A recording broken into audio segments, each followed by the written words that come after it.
సాయి ఈశ్వరాచారి ఈ మరణంపై అతని ఆత్మ బలిదానంపై ఈరోజు ఇక్కడ తనకు నివాళులు అర్పిస్తూ కొంతమంది లీడర్స్ అలాగే విశ్వకర్మ వీళ్ళందరూ కూడా ఇక్కడ చేరుకున్నారు. ఒకసారి వారితో మాట్లాడదాం. మరి ప్రభుత్వం దీనిపైన ఎలా స్పందించాలి, వాళ్ళకి ఎట్లాంటి డిమాండ్స్ ఉన్నాయి, వాళ్ళకి ఎట్లాంటి సహాయం చేస్తే బెటర్, ఆర్థిక సహాయం అవ్వచ్చు, ఇతర ఏ సహాయాలైనా కూడా ఒకసారి అన్నీ మాట్లాడదాం. నమస్తే అన్న.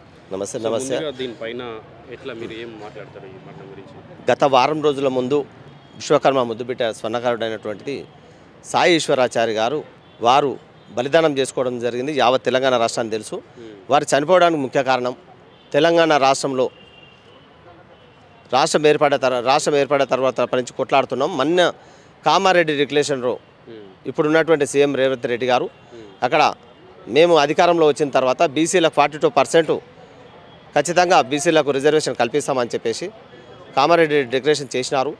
తర్వాత వారు గద్దెనెక్కిన తర్వాత మన స్థానిక ఎన్నికల్లో సర్పంచ్ ఎలక్షన్లో ముందు మరి దాన్ని 42% చేస్తానని మొత్తం పూర్తిగా కుదించేసి 17% చేసి తన అనుకూలంగా మలుచుకొని తన ఇష్టానుసారంగా మరి రాజ్యం వెళ్తున్నటువంటి ఈ రేవంత్ రెడ్డి గారు చేసిన ఉద్దారకంతో తన సాయి ఈశ్వరాచార్య గారు బాధతోటి కలత చెంది మొన్న వారం రోజుల ముందు 3వ తారీఖున రోజు ఈ నెల 2025 మన డిసెంబర్లో 3వ తారీఖు రోజు సాయంత్రం క్యూన్యూజ్ గారికి వెళ్ళి తన బాధ తెలియజేద్దామని అక్కడ వెళ్ళడం జరిగింది. అక్కడ క్యూన్యూజ్లో అక్కడ లేనందువల్ల యజమాని లేనందువల్ల అతను బయటకు వచ్చేసి పెట్రోల్ పోసుకొని బలిదానానికి అవుతాయిన విషయం రాష్ట్రంలో ఉన్నటువంటి యావత్ ప్రజలకు అందరికీ తెలుసు. ఆ రోజు మేము తక్షణమే వెళ్ళినాం, వారి కుటుంబాన్ని కలిసినాం. ఆ రోజు హాస్పిటల్కి వెళ్ళినాం, గాంధీ హాస్పిటల్కు.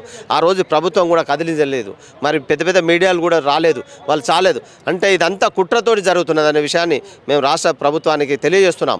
మేము అతని చావు కారణము బలిదానం జరిగింది కానీ అది చావు కారణం అతనిది ప్రభుత్వ హత్యగానే మేము ప్రకటిస్తున్నాం.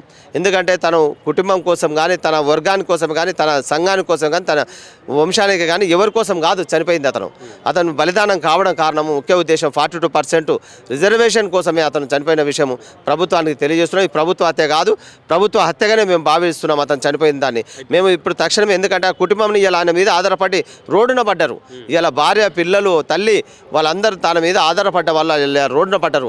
వారికి ప్రభుత్వం తక్షణమే ₹1 కోటి ఎక్స్గ్రేషన్ కేటాయించేసి భార్యకు ప్రభుత్వ ఉద్యోగం కల్పించేసి ఆ 3 పిల్లలకు కార్పొరేటర్ విద్య కల్పించేసేసి వారికి గృహం సొంతంగా మన పక్క నిర్మాణంతో గృహం కల్పించినట్టయితే ప్రభుత్వం ఖచ్చితంగా మేము ప్రధాన డిమాండ్ రాష్ట్ర స్వర్ణకార సంఘం తరఫున తెలియజేస్తున్నాం.